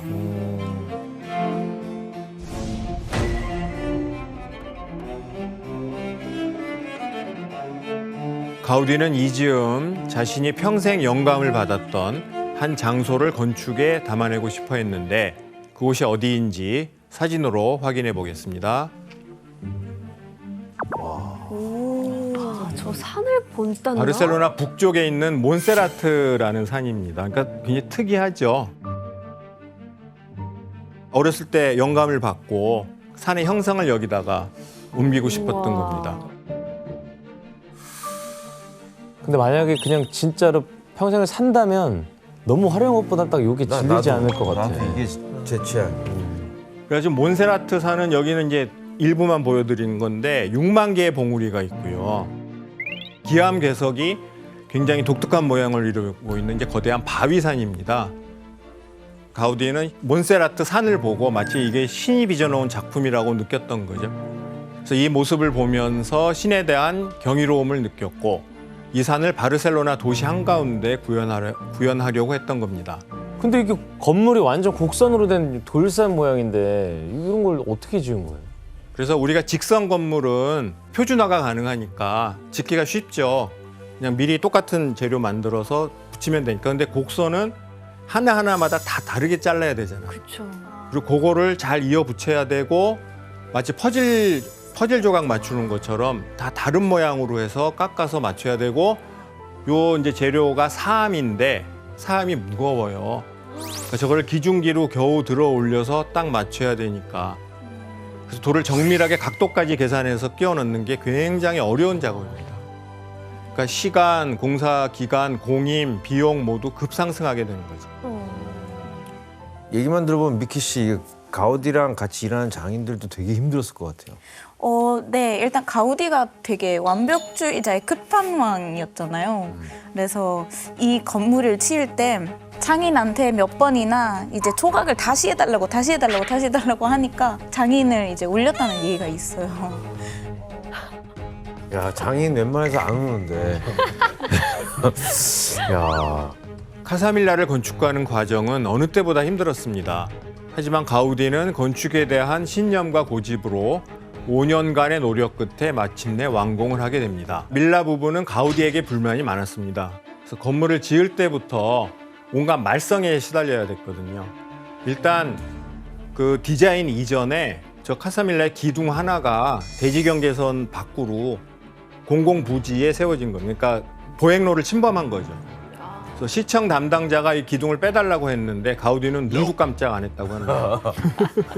그러자 시청 담당자는 공사를 중지시키고 건축주인 밀라 부부에게 벌금을 부과하는데 무려 10만 페세타.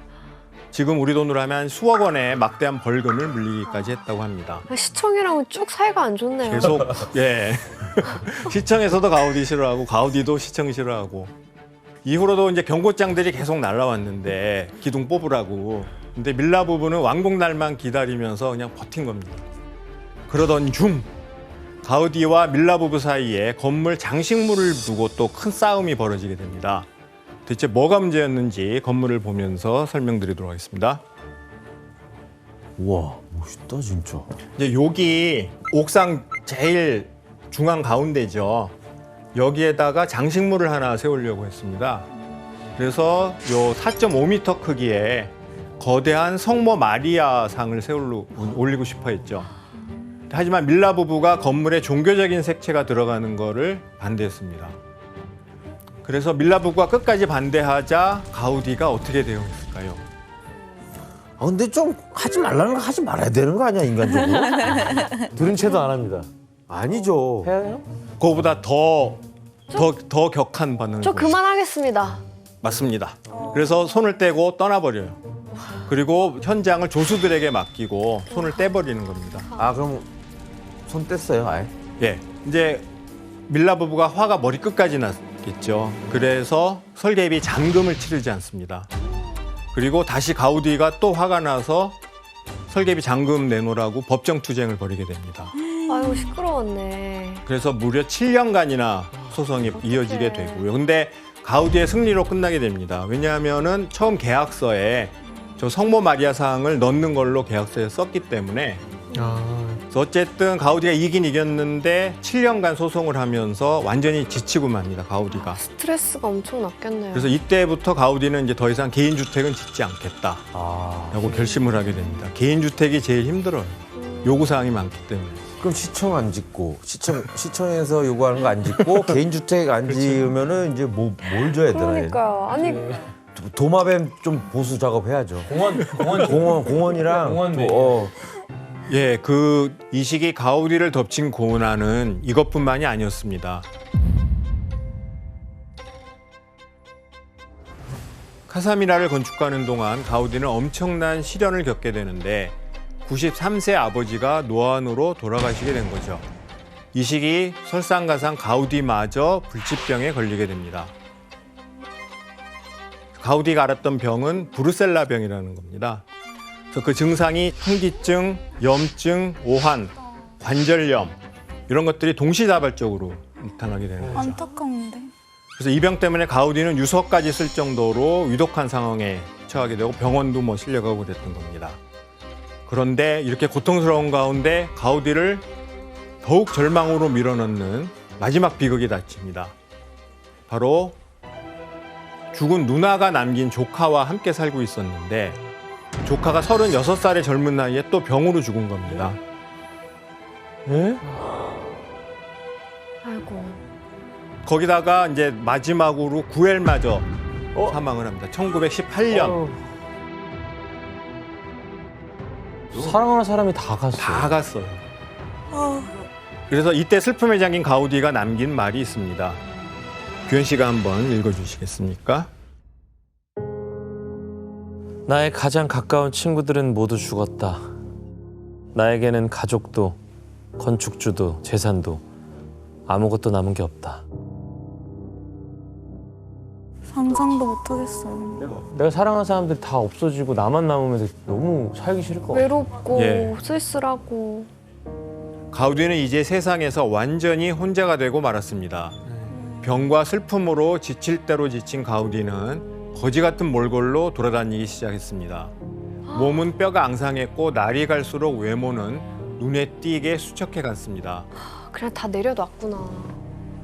이때 많은 사람이 가우디를 곰팡이 핀 더러운 옷과 다 헤어진 주머니 그리고 고무줄 맨 신발로 그를 기억할 정도였습니다. 어떻게 저렇게 이렇게 해서 이제 삶의 의미를 잃은 가우디는 무엇으로 버틸 수 있었을까요? 또 건축? 예, 마지막 하나의 건물이 남아 있었습니다. 바로 사그라다 파밀리아 성당이었죠.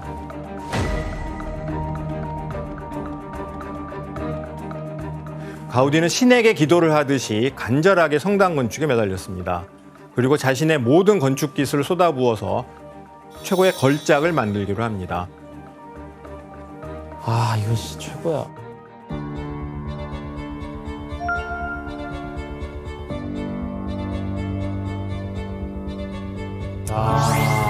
죽인다.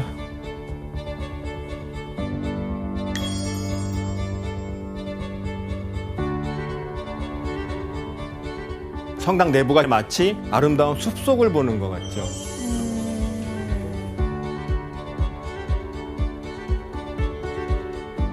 그래서 일단 보면 이제 실내 분위기를 먼저 보시면은 기둥과 요게 나뭇가지를 흉내낸 거거든요. 그래서 요 사이로 은은한 빛이 내리쬐고 있고요.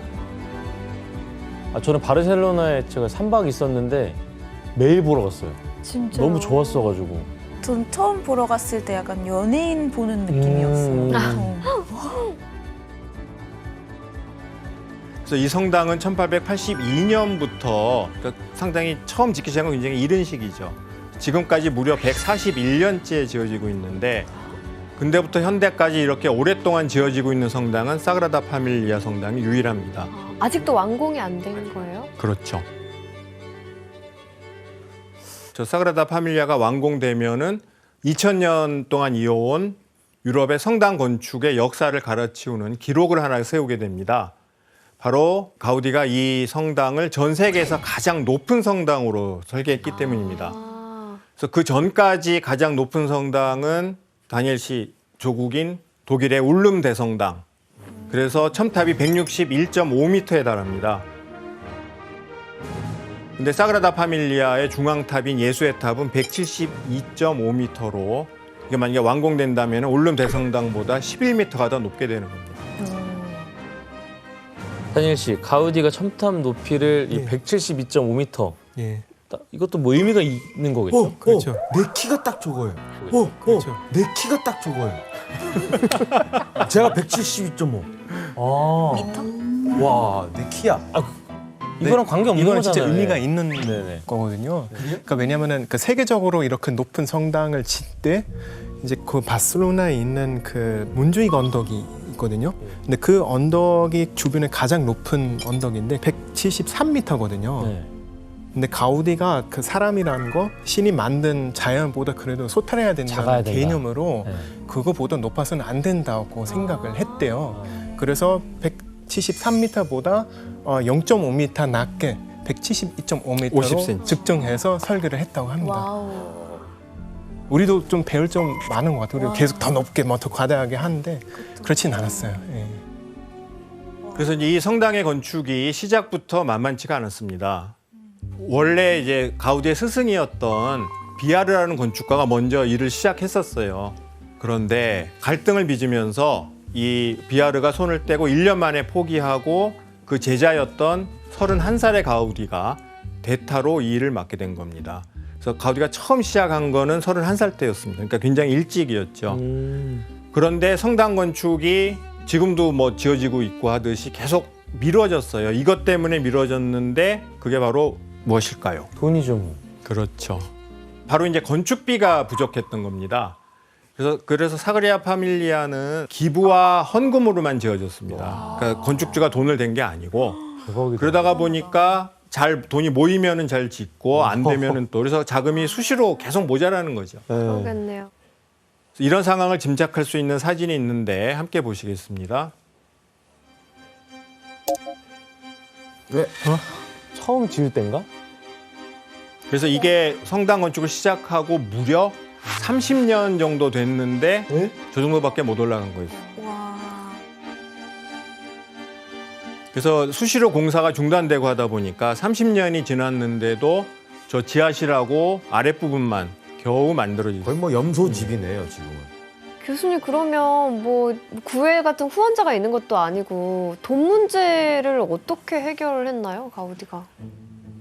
그래서 가우디는 일단 자신의 전 재산을 여기다가 바칩니다. 사비로요? 예, 그리고 까사밀라 아까 소송했다 그랬잖아요. 그래서 승소했다 그랬잖아요. 그래서 거기서 받은 10만 페세타. 그것도 지금 한 사람이 우리 돈으로 하면 수억 원에 달하는데 이것도 성당 건축 자금으로 선뜻 내놓게 됩니다. 뿐만 아니라 직접 성당 건축 자금을 모으러 다니기도 했습니다. 그런데 가우디가 싸워야 할 것은 자금 문제뿐만이 아니었습니다. 세계에서 가장 높은 성당을 짓겠다는 목표를 이루기 위해서는 사그라다 파밀리아의 건축 포인트인 중력을 이기는 설계를 완성해야 됐죠. 중력을 이긴다. 가우디는 그간 다양한 종교 건축물들을 지으면서 연구를 해왔습니다. 대체 어떤 방법이었는지 그림을 보면서 설명해 보겠습니다. 네. 그림처럼 줄의 양 끝을 잡으면 아래로 자연스럽게 처진 곡선이 만들어지는데 이걸 현수선이라고 합니다. 현수선의 구조는 힘의 균형이 매우 안정적이라서 오랫동안 형태를 유지할 수 있습니다. 그래서 이거를 신의 곡선이라고도 부르죠. 그럼 이거를 그대로 뒤집으면 어떻게 될까요? 길쭉한 아치 모양이 되는데 이 역시 현수선처럼 힘의 균형을 이루게 되면서 안정적인 구조를 유지할 수 있게 되는 거죠. 이거를 현수선 아치라고 부릅니다. 가우디는 곧장 이 아이디어를 가지고 모형을 만드는데 사진을 보실까요? 이게 바로 가우디가 만들었던 실험 장비입니다. 그래서 요렇게 이제 수십 개의 실에다가 모래주머니나 아니면 산탄, 그래서 요거를 수십 개 해가지고 요렇게 모아보고 저렇게 모아보면서 실험을 했고, 자신이 원하는 성당의 모습을 머릿속으로 계속 그려보는 거죠. 그리고 그걸 깨달은 대로 요걸 뒤집으면은 뒤집은 모습하고 요거 사라다 파밀리아의 첨탑, 이 곡선 윤곽이 거의 비슷하게 나오는 거죠. 그래서 이때 이제 현수성 구조로 이 거대한 건물의 하중을 버틸 수 있게 되면서 사그라다 파밀리아의 높은 첨탑을 안정적으로 만들 수 있게 됐습니다. 그대로 만들면 돼요? 네, 그대로 만들면 됩니다. 똑똑하다. 그래서 이 현수선 아치를 가우디는 내부에도 똑같이 적용을 했죠. 그래서 성당 안 어디에 현수선 아치가 있는지 사진을 보면서 함께 찾아보도록 하겠습니다. 이 현수선 아치가 어디 보이세요? 위쪽에. 그렇죠. 가우디는 기둥과 현수선, 나뭇가지 모양을 전부 구조 해결을 위해서 우선 쓴 거죠. 그래서 이 구조 덕분에 위에 첨탑부터 시작해서 천장의 무게를 안정적으로 지탱을 하게 된 겁니다. 이 현수선의 원리를 듣고 가서 저 성당을 보면 예. 진짜 신기할 것 그러니까 같아요. 그 곡선이 왜 나왔는지를 일단 형태적으로도 아름다운데 그게 구조를 해결하는 과정에서 나온 거니까 더 의미가 있는 거죠. 그래서 이를 통해서 가우디는 전 세계에서 최초로 현수선 아치를 이용한 초고층 성당을 건축하게 된 겁니다. 근데 놀라운 거는 이제 이것뿐만이 아니고 우리가 외관에서 보듯이 성당에 가까이 가보면은 더 놀라운 장면들이 있게 됩니다. 바로 가우디가 예수의 일생을 이 성당에 담아내려고 했던 겁니다.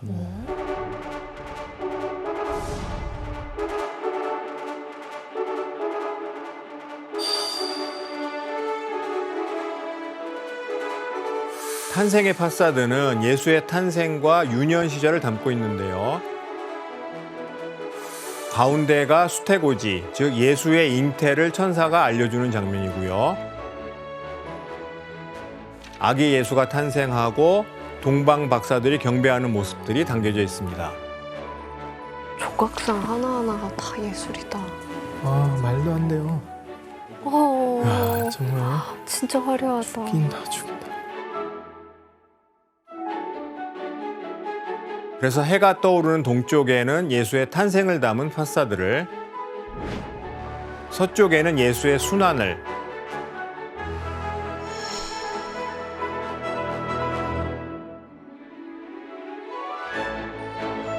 남쪽에는 다시 부활한 예수의 영광을 담으려고 했던 거죠.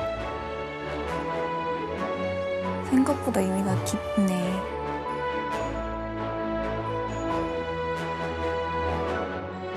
근데 교수님, 가우디는 왜 성당 정면에다가 막 이렇게 어떻게 보면 성경 속 장면들을 담으려고 한 거예요? 가우디는 이 성당을 한 바퀴 돌기만 해도 성경을 읽는 것과 같은 효과를 주려고 했던 겁니다. 즉, 이 성당 자체를 돌로 만든 성경으로 기획했던 거죠. 그러니까 이 건축물에 성경을 새겨 넣은 거네요. 그치요. 그리고 다시 정식 문제 나갑니다. 여기서 문제 낼게요. 이게 이제 성서에서 아기를 죽이는 로마 병사를 묘사한 조각입니다. 가우디는 무엇을 이용해서 이 조각을 했을까요? 무엇을 이용해서? 정답. 예, 혜성 씨. 혹시 뼈? 비슷한데 약간 오답입니다. 뼈랑 비슷한. 뼈랑 비슷한 거. 설마. 아니죠? 왜 이렇게 아니야. 뭐 매운 거 먹었어요? 너무 잔인할. 그 설마가 그 설마. 실제 아이를 본떠서? 아이를 본떠서? 너무 좀 이상한 얘기. 규현 씨 정답입니다. 잔인해. 너무 잔인해. 근데 여기서 그거까지 맞는데 사산한 아기를 굴에다가 이쯤 되면은 거의 광적이네요. 좀 광적이라고 할 수 있겠죠. 정말 이 예술가는 아무나 하는 게 아니에요. 그니까요. 그래서 이 시기 가우디는 이제 거의 수도사처럼 지냈다고 합니다. 그래서 돈도 자기 재산도 이제 성당 건축에 다 기부해서 돈이 없으니까 머리와 수염도 몇 달에 한 번씩 밀어서 수염도 덥수룩 했고요.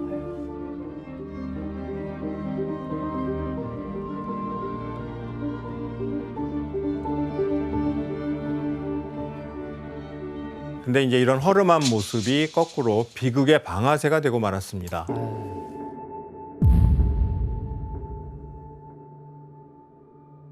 가우디는 매일 저녁 오후가 되면은 산책을 나가곤 했는데 1926년 6월 7일 늦은 오후 다시 성당으로 돌아가던 가우디가 길을 건너다가 그만 전차에 치이고 만 겁니다.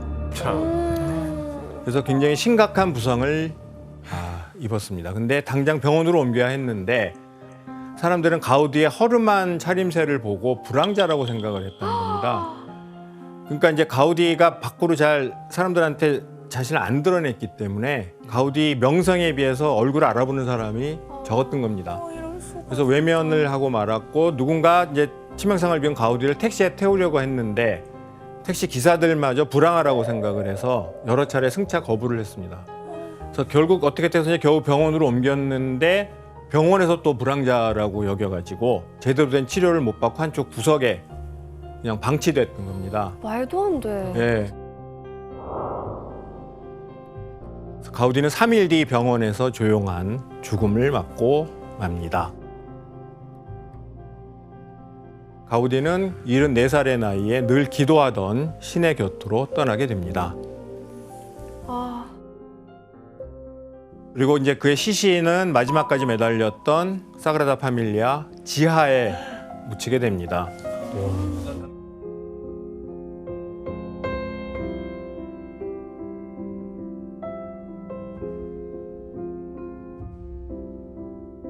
바르셀로나의 한 천재가 우리 곁을 떠났다. 바르셀로나의 한 성자가 우리 곁을 떠났다. 돌마저도 그를 위해 울고 있다.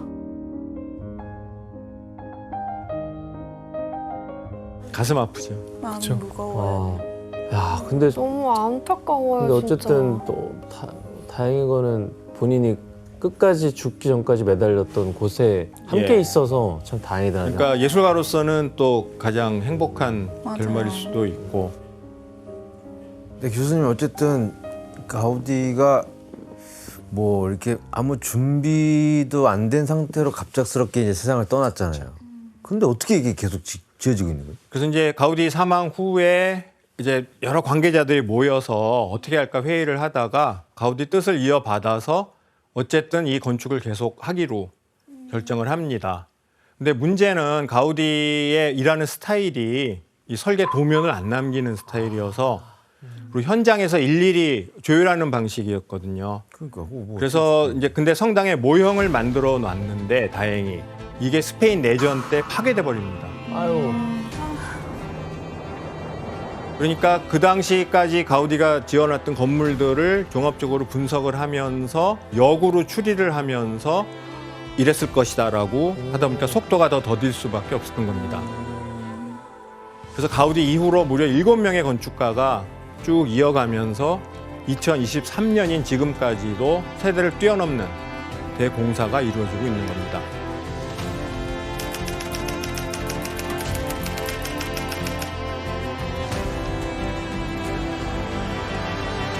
계속 잊혀질 리가 없겠어요. 그리고 사람들이 얼마나 궁금해. 언제 완공되나 언제 완공되나. 그러니까 계속 화두가 되니까. 근데 이제 지금 기술이 발달해서 저게 만약에 완공됐을 때 어떤 모습일지 이거를 CG로 만든 것들이 이제 많이 나오기 시작합니다. 한번 보겠습니다. 오.